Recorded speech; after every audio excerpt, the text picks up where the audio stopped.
So what we're watching is a very real advertisement for an accounting firm that I guess is trying to become the home of MAGAs doing their taxes. And trust me, it's pretty horrific. I'm not going to share the audio. You can probably find it if you try, but it opens with a slur, shows physical violence against a marginalized person, and ends with a flamethrower framing an American flag. It's safe to say that they are going for a very specific audience and not anyone else. We all know how divided American political life is, but this advertisement is an example of how virtually every aspect of our life is stratified, even accounting. If we learned one thing from Mike Lindell, even pillows can be political. No neck pain, and to be able to get a good night's sleep.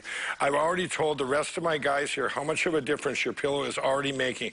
Thank you so much, and God bless Chief Warrant Officer Patrick Devlin, Afghanistan. And what we've done,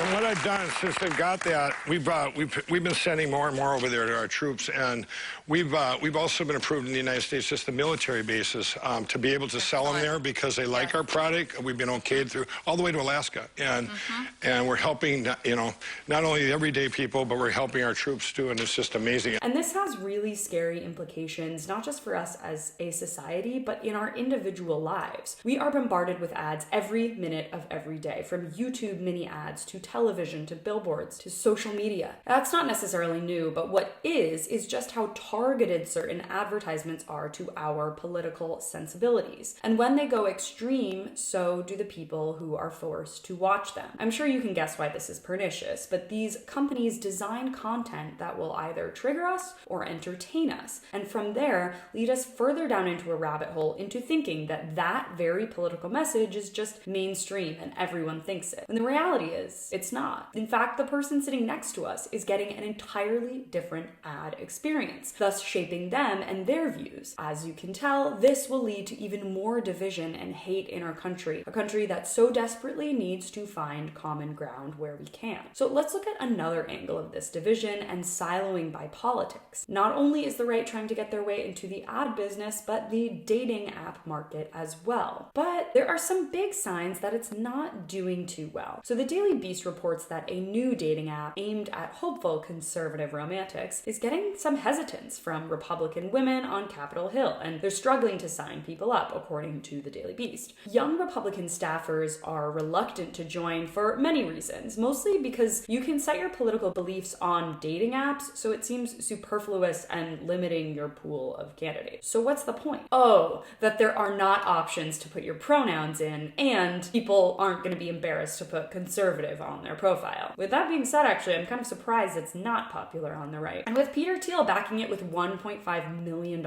in seed funding, I'm really surprised there's any hesitancy. But of course, if you take away one thing from this segment, it should be that we can't necessarily trust the angle of our sources either. Maybe the app is growing strong, and there's a hunger for this type of thing that the liberal media doesn't want to admit. Just like there's a hunger for MAGA accountants and right-wing pillows. These brands and ads, of course, only fuel more extremist views and shatter any attempt at reconciliation and healing the wounds that politics have instilled on our country. And it's a funny grift from the party that complains that the left brings politics into everything. Clearly, they've taken the stance that if you can't beat them, you better join them. Thanks so much for watching. You can follow me on all platforms at Caro Johnson 917.